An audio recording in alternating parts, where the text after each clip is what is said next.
রবিবার মহাশিবরাত্রি উপলক্ষে মালদা জেলা জুড়ে নজরে এলো শিব আরাধনার ধুম। মন্দিরে মন্দিরে শিব বন্দনায় ব্রতী হলেন ভক্তরা। পুণ্যলাভের আশায় মানিকচকের গঙ্গাঘাটে ঢল নামল শিব ভক্তদের। যুগ যুগ ধরে ফাল্গুন মাসের কৃষ্ণপক্ষের চতুর্দশী তিথিতে হয়ে আসছে শিবরাত্রির ব্রত।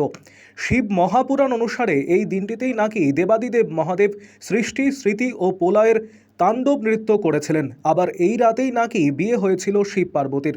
তাই রবিবার শিব চতুর্দশী উপলক্ষে সারা দেশের সাথে মালদাতেও শিব আরাধনার মহাধুম চোখে পড়ে। এদিন সকাল থেকে গেরুয়া বসনধারী শিব ভক্তরা জেলার বিভিন্ন প্রান্ত থেকে মানিকচক গঙ্গাঘাটের উদ্দেশ্যে পাড়ি জমান। শিব চতুর্দশীর পুণ্যতিথিকে ঘিরে এদিন সকাল থেকেই মানিকচক গঙ্গাঘাটে শিব ভক্তদের ঢল নামে।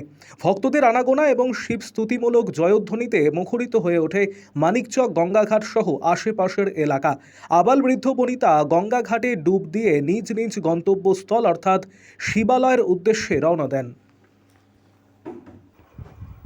আরও আপডেট থাকতে আমাদের ভিডিও শেয়ার ও ফেসবুক পেজটিকে লাইক করে ফলো করে দিন।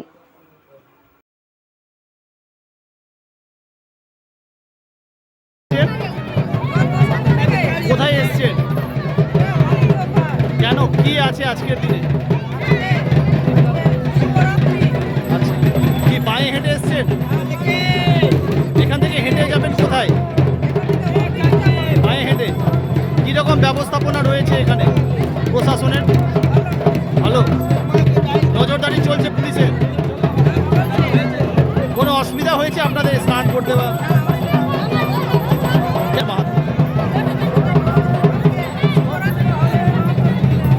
প্রতি বছরই আসা হয়?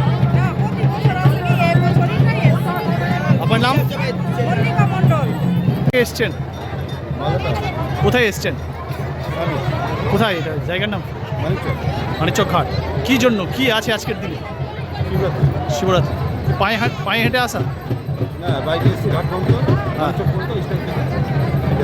আচ্ছা, কি রয়েছে আপনাদের? এটা নিয়ে তৃতীয় বছর হলো। হ্যাঁ, নিয়ে স্নান করে নিয়ে গঙ্গা জল নিয়ে শিব বাবার মন্দিরে জল দিব। কোথায় অমৃতি যাবেন? অমৃতি হয়ে বেরোনোর চেষ্টা করবো, যদি ভিড় থাকে তাহলে বাইপাসে বেরিয়ে যাবো। প্রতি বছরই আসা হয়? এইটা নিয়ে তৃতীয় বছর। কীরকম ব্যবস্থাপনা থাকে এখানে? এখানে ব্যবস্থাটা ভালো আছে। এখানে মোটামুটি 50,000 উপরে মানুষ কম যাবে না। আপনার নাম? আপনার নাম? বিপুল পাল।